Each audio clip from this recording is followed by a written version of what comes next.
The sound that loops in my head is not a scream. It is the hollow, metallic slam of a freezer door closing on someone who still has breath in them. That single metallic thud stole the air from my lungs and from everything I had built. He was my son. I taught him how to roll coins at dawn, how to fold an invoice, how to answer the phone with respect.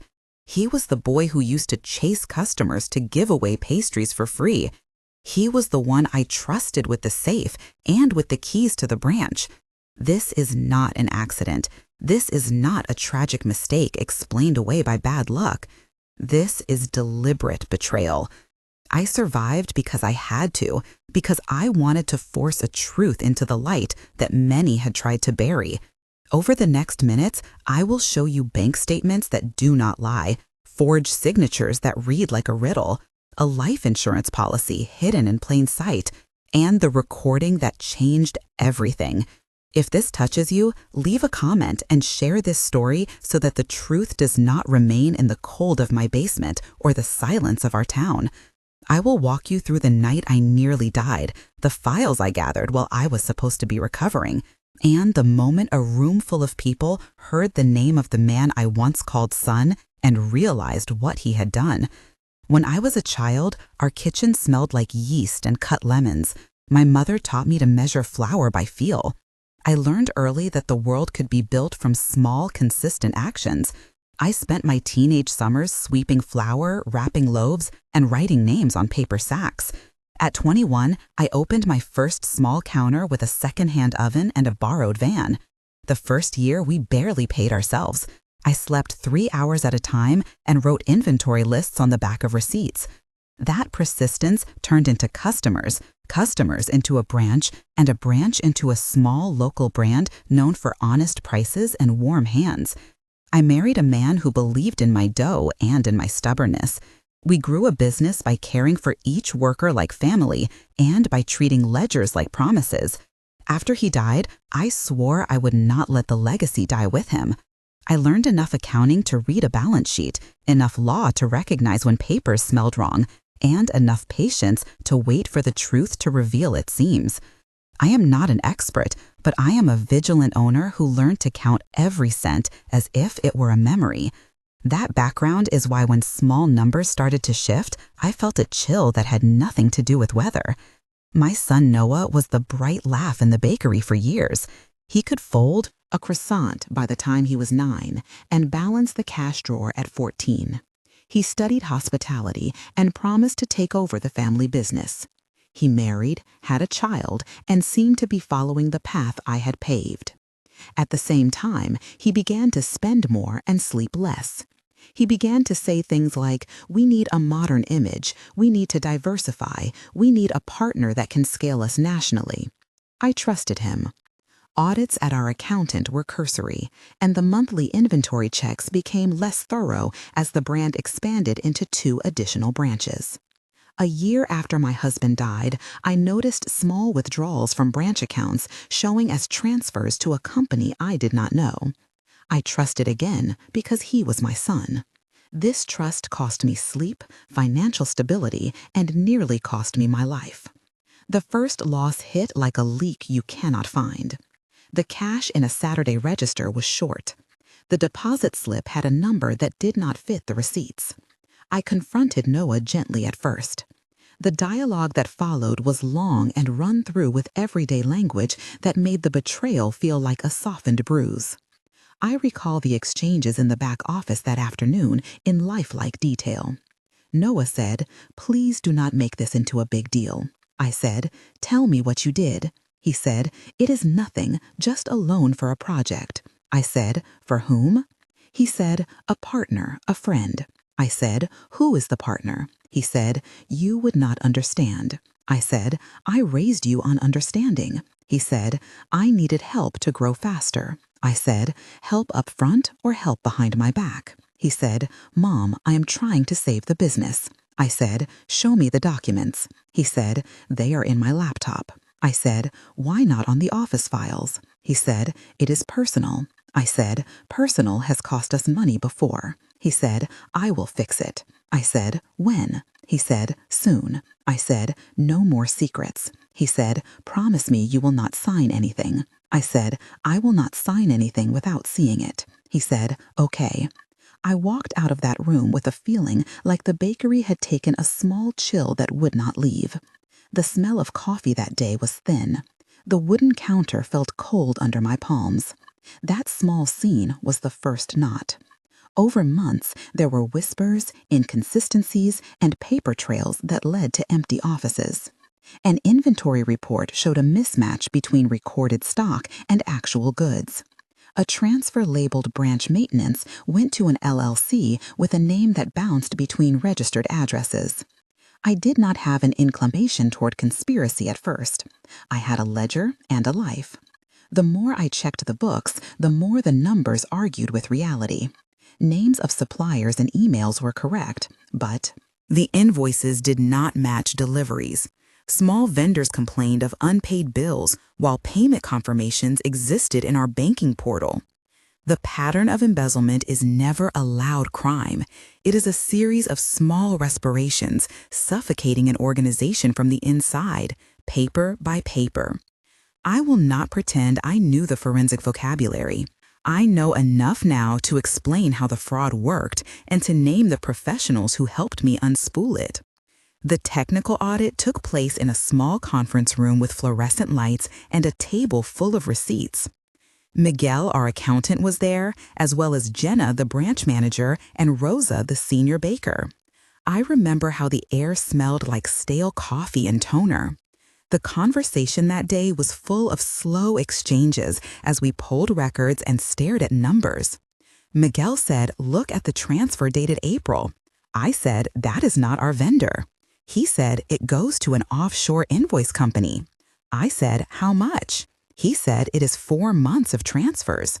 I said, "Who authorized it?" He said, "The authorization came from a signed document." I said, "Signed by whom?" He said, "By you and by Noah." I said, "I did not sign." He said, "The signature is similar." I said, "Compare it." He said, "The handwriting has anomalies." I said, "Get a handwriting expert." He said, "I already contacted a forensic auditor." I said, "How soon?" He said, 2 weeks. I said, 2 weeks is a long time. He said, "We need proper chain of custody." I said, "Do it." The forensic accounting description I will summarize here to show that this was not an emotional accusation, but a process that drew lines between deposits and intentions.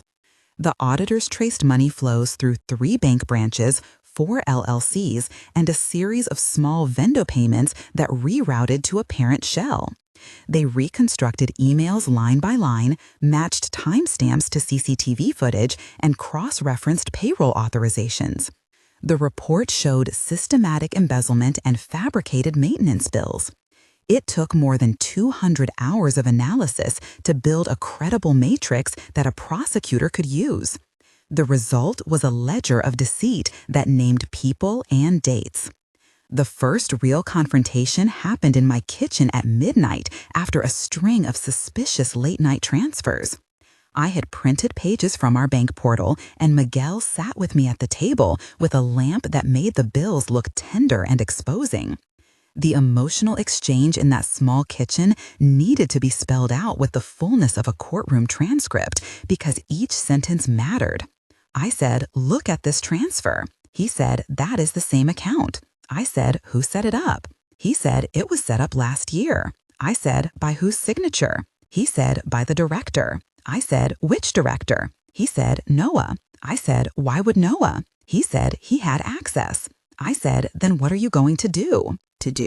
He said, "We will confront him with the documents." I said, "Confront him now." He said, "We should record the meeting." I said, "Why?" He said, "To have a record."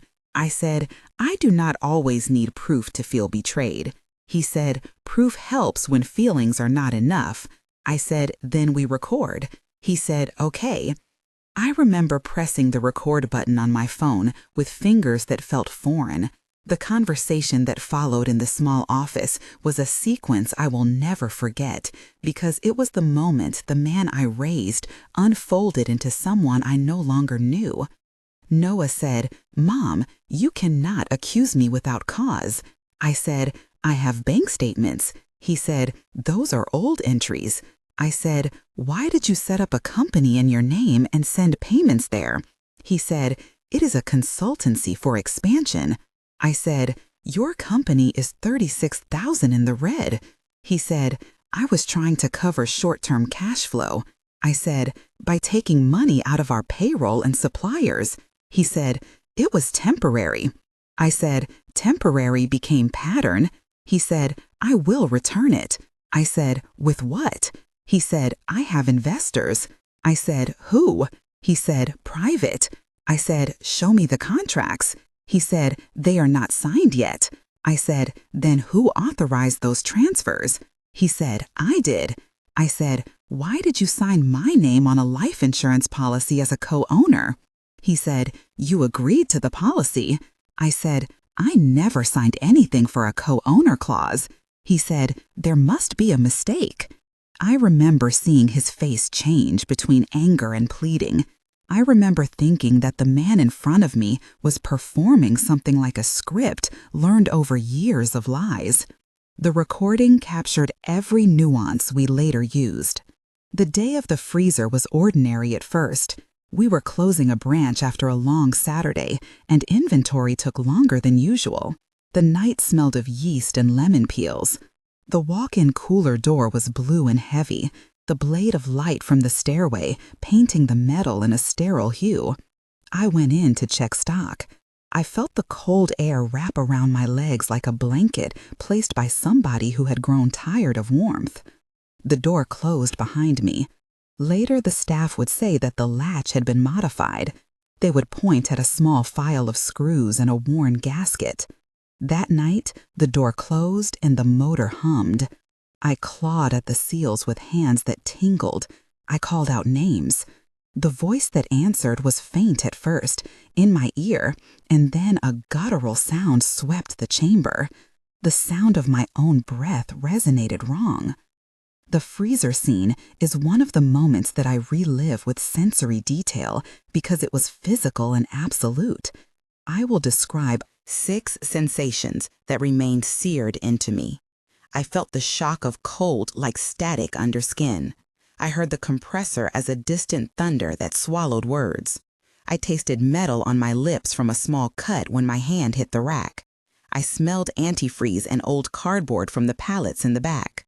I saw a smear of flour on the floor that looked like a map of the life I had left. I felt the electric fear that made each breath a calculated act. I felt the thud of the door as a punctuation at the end of many conversations. That night, I experienced closing into silence where time moves differently. Before I detail the struggle inside the cold, I must explain the modifications to the door and the motive that later connected to a life insurance policy. There was a clause in a new policy taken out that named Noah as the beneficiary and named the company as a co-owner in a way that triggered a large payout if the policyholder died under suspicious circumstances in the premises.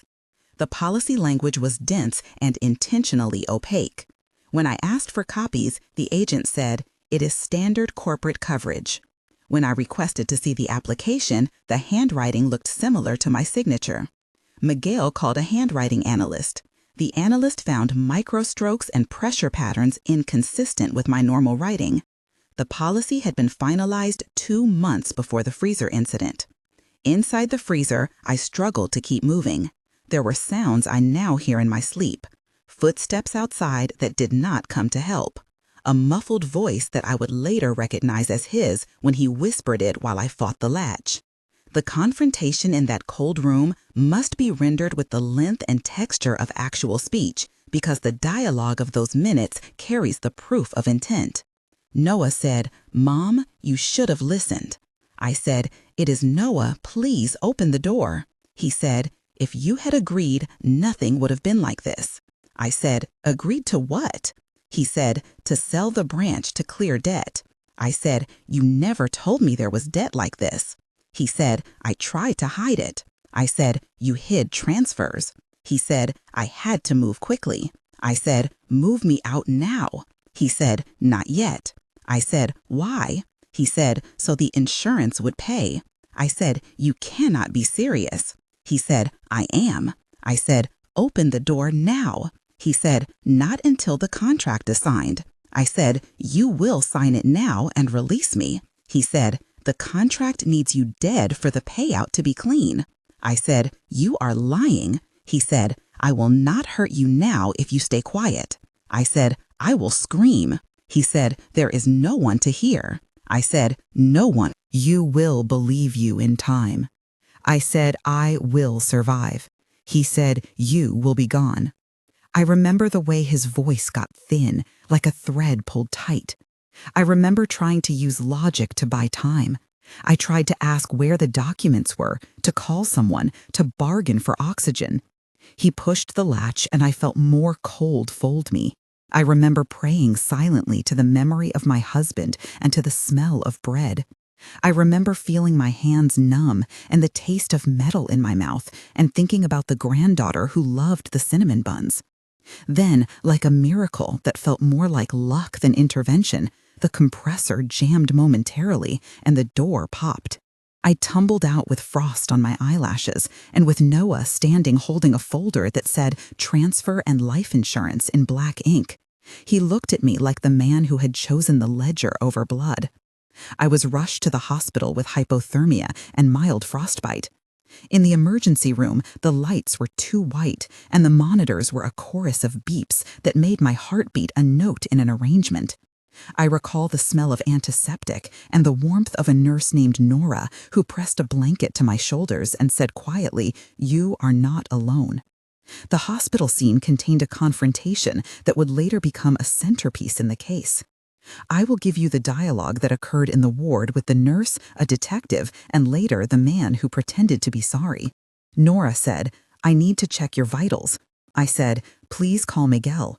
She said, "He is on his way." I said, "Is he here?" She said, "Not yet." I said, "The police." She said, "They want to speak with you." I said, "Do it here." She said, "Detective Carter is outside." I said, "Bring him in." He came in and sat with a gentle severity that made me feel safe and small at the same time. Detective Carter said, "We have statements." I said, "He is my son." He said, "We have CCTV of the cooler and the signature on the policy."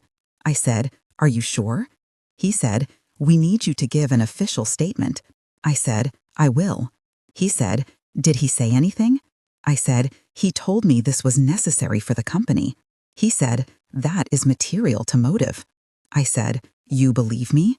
He said, "We will treat this as an attempted homicide and fraud." I said, "He is my son." He said, "We will do our job." The forensic account of the handwriting analysis and the banking trail had to be written in a form that a judge could understand. The forensic description used by the prosecution took a careful tone. Forensic accountants reconstructed the money path across accounts and presented it with diagrams showing transfers between the bakery branch account and multiple shell entities. Set up in the same city, they traced ATM withdrawals, matched IP addresses to the timestamps of online authorizations, and confirmed that certain approvals could only have been made using NOAA credentials. The language of the report was precise and accessible. It explained that large sums were laundered through fake supplier invoices and that the life insurance clause had been added when a payout structure would have been more lucrative than the long-term sale of the company. The report was 278 pages long and contained exhibits, statements, and an appendix of digital footprints.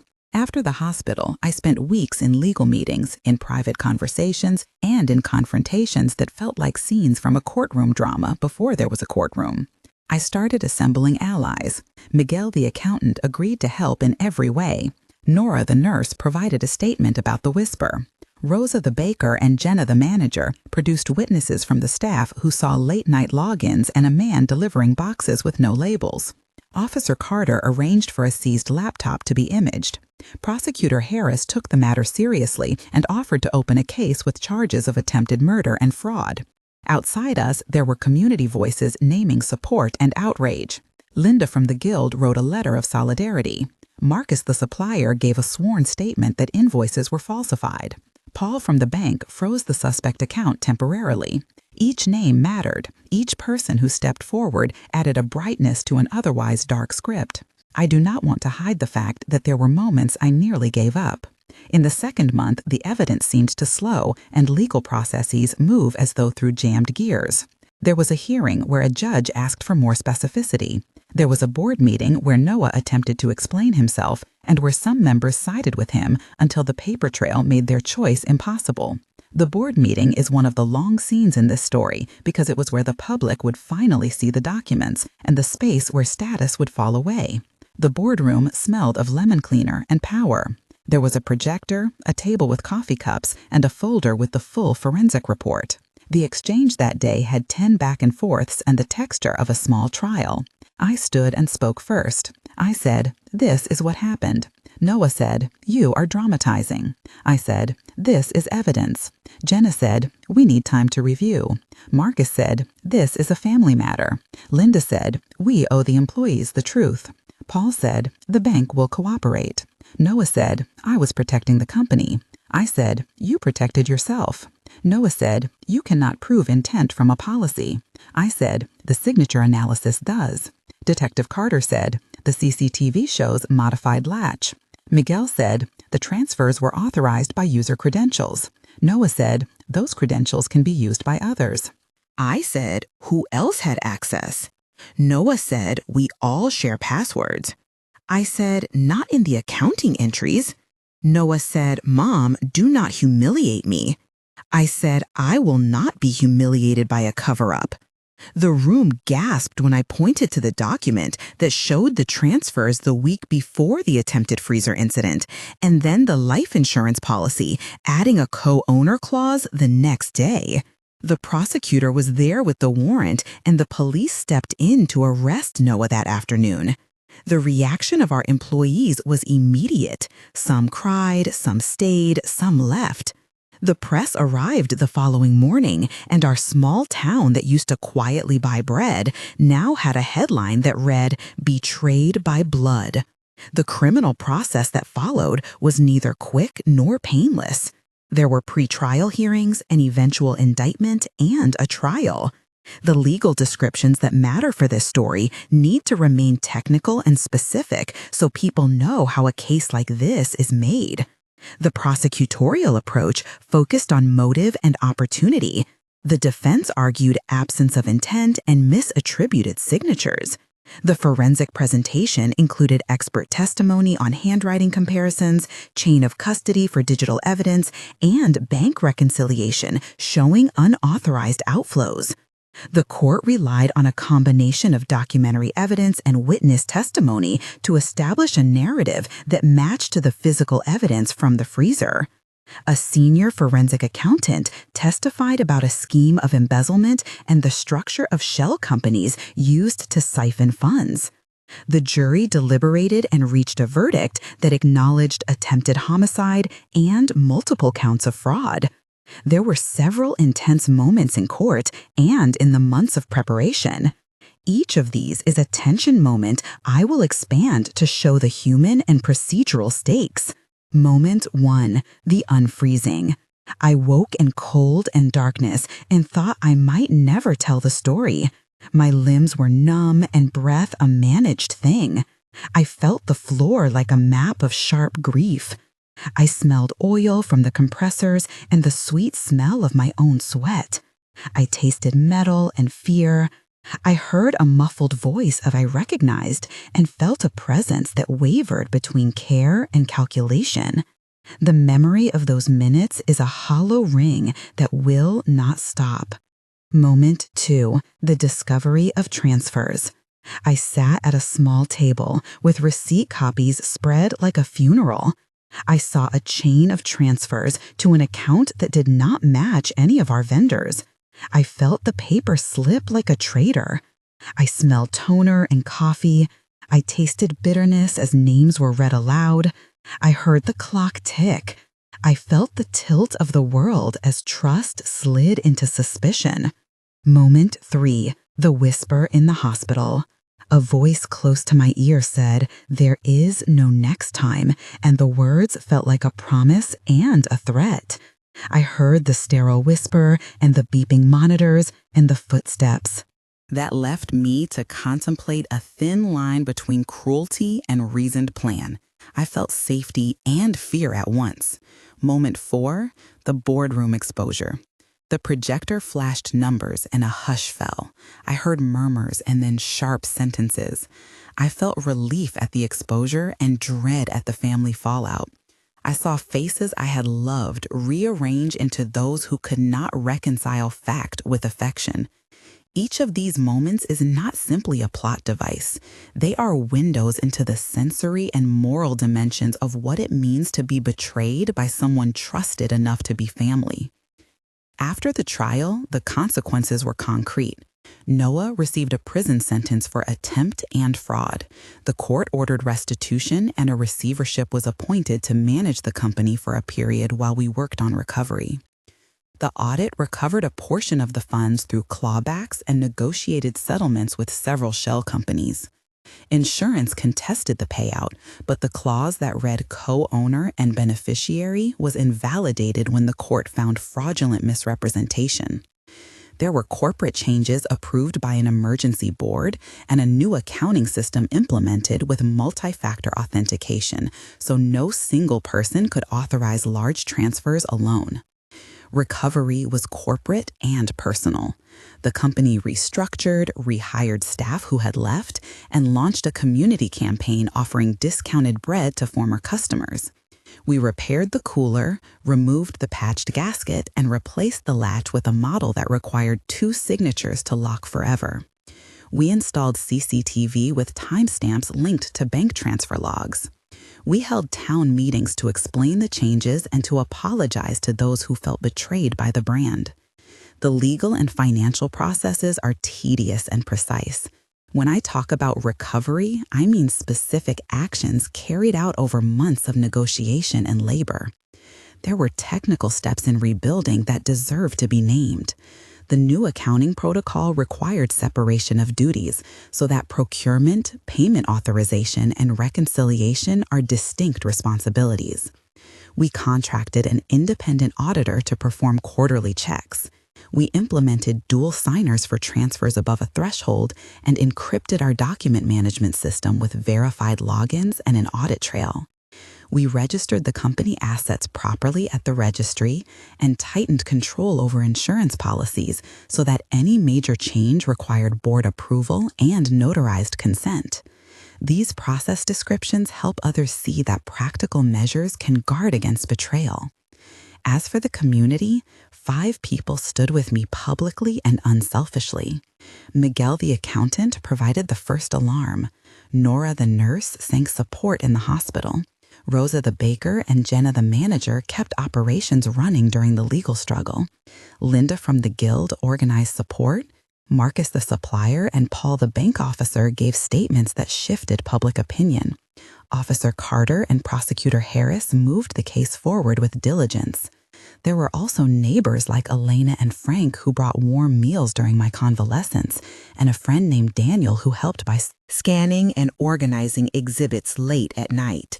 Each person played a role that mattered. Naming them here is also a way to honor the network that allowed recovery. There were hard days of division within my family that will not be erased. Grandparents who remembered a laughing boy found themselves at a crossroads. My granddaughter asked me why Dad was not at the house. I answered with honesty in a way that matched my belief that truth was a gift, even when it hurt. The moral lesson I carry is not about hatred. It is about the imperative to protect the vulnerable parts of what we build. Betrayal can live in paperwork and in a modified latch and in the quiet moments when someone chooses ledger over life. The epilogue moves the story forward because it is not sufficient to say justice was served and walk away. Lives were changed and systems remade. 1 month later, the bakery reopened one of the closed branches under a recovery plan that focused on transparency. I hosted a modest ceremony where staff names were read aloud and roles clarified. We launched an open ledgers policy online for our community to see a summarized audit and pledged regular updates. Customers returned slowly and then with growing trust. I visited Noah in jail through a glass and listened to him apologize and then ruminate about his choices. That first month was heavy with paperwork, medical checkups, and phone calls to insurers. I learned new terms and used them without fear. I stood in front of the town in a small hall and spoke about the need for vigilance and for systemic checks. 3 months later, the corporate restructuring showed results. The receivership helped settle a fraction of the missing funds. The independent auditor confirmed that the new controls prevented a recurrence. I led a training program for staff on recognizing fraud, on safe record keeping, and on how to report suspicious activity without fear of retribution. The granddaughter learned how to roll dough and began helping on slow afternoons, bringing my life back into rhythm. The legal appeals from the defense slowed us down but did not overturn the verdict. The community had organized fundraisers to support displaced workers and to help with medical bills. I learned to accept help and to lead without carrying every burden alone. 6 months after that freezing night, the company had regained stability and the brand had begun to heal. We established a scholarship fund in memory of my husband for culinary students. The bakery opened a new branch run by a manager who had no family ties and a transparent salary grid. The police reported a drop in similar cases in our region after we shared our prevention protocols publicly. I sat in a small office with a cup of black coffee and looked at the new register system and felt a hard-earned peace. The court had finalized restitution in part, and Noah remained liable for civil liability. Claims. He had written a letter of apology that I read once and then set aside because it did not undo what had happened. I visited my granddaughter and taught her to press dough with her small hands and to count inventory aloud like a game. There is a lesson I have kept in the center of this story. The greatest betrayal is not the loss of goods or even the attempt on a life. The greatest betrayal is the erosion of trust that allows cruelty to be performed in the name of efficiency. I went from being a baker to being an investigator because survival required it. I became a strategist who learned to use legal tools and accounting methods to protect what was left. The phrase that kept me steady was, "This was not an accident." Saying it aloud anchored every action that followed. If you have read this far and feel the stirrings of outrage or fear, imagine if it were your livelihood, your memory, your child. What would you do? Share your thought below. If you have a similar story, write the word "survived" or the word "fight" and tell us why. Your comment may give someone the courage to look at their own books, to ask hard questions, and to demand protections. If this story moved you, subscribe so other true stories with documents and evidence can find a voice, and so communities can learn to protect their businesses and their loved ones. In the end, I kept the bakery because it represented a life built from daily work and small, honest transactions. I reclaimed part of the stolen funds. The insurance clause was invalidated, and the system we implemented now protects employees and customers. The man I called son is in prison and must live with the consequences of choosing profit over person. The granddaughter still comes to the counter and presses dough into smile-shaped cookies. The cooler in the back is blue and new, and it no longer closes on silence. My final thought is this: truth matters, even if it is cold and requires patience. Share this story if you believe that truth should be louder than any ledger. If you want to see the documents I mentioned, there will be links in the description and files for those who seek verification. Keep watch over what you build. Keep names in light and never accept that the people you love cannot act against you. If this story helped you feel less alone, subscribe and tell others. Truth is the only temperature that can thaw a frozen betrayal.